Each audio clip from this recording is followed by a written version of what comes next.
Hey guys, you all are getting another walking and talking video today. This is the last of the videos from New York, so tomorrow's video will actually just be me sitting and talking about stuff again. I think I'm like 3 videos behind or something like that, so the next couple videos will hopefully catch me up to the current day, and then from there I'll start producing normal content again. Or that's the goal at least. Right, so upstate New York. I hate the fact that I have to specify that I'm in upstate New York, but I guess it makes sense given that if I just say New York, people think I'm talking about the largest city in America. Truthfully, the two places are different enough that they could be considered separate states. The city is hustle and bustle and light, whereas driving through upstate, you get farms, small towns, and villages, and then once every 2 or 3 hours, a large city. I'm less than a fan of New York City, and I can't really explain why. I don't like it too much. But with that being said, I love upstate New York. For me, there's an association with family and relaxation and lots of laughing. My trip to upstate this year started about 30 minutes from where this footage was shot, as my family drove up to a cottage on the shores of Lake Ontario that my dad's family owns. That's where the tubing video was shot. After about 5 days up there, we drove down to Syracuse and met up with my mom's side for a couple days.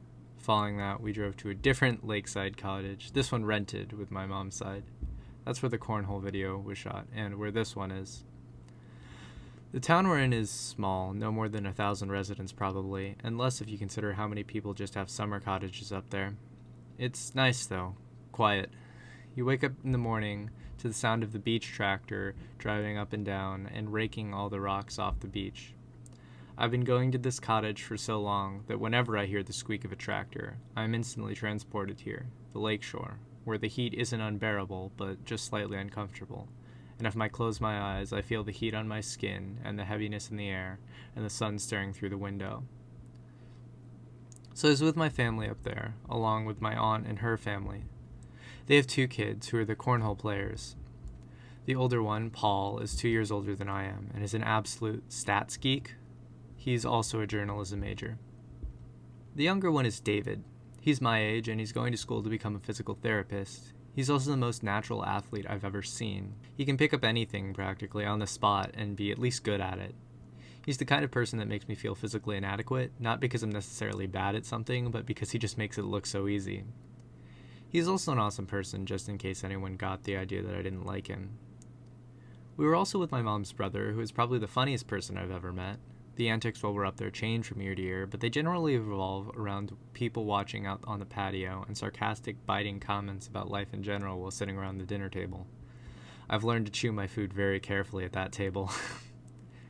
This year, the talk was mainly around the high lake level. It was so high, in fact, that the village installed an aqua dam to prevent flooding.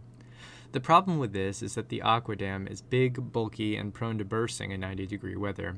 Hilarity and many bladder jokes ensued. David plays baseball and he had a game while we were up there, so we went to go watch him too. Baseball, as it turns out, is less boring when you have somewhat of a shoe in the race.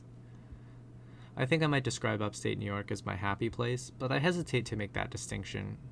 The main reason, as quoted directly from David's girlfriend, "Yeah, there's no way I'm coming back after college." I think living somewhere taints your opinion of it. I know that if someone was coming to visit where I live, for instance, I really couldn't give them too many recommendations as to what to do. Tourism sites aren't useless because they're designed for people whose senses aren't dulled by the sameness of the place they're visiting.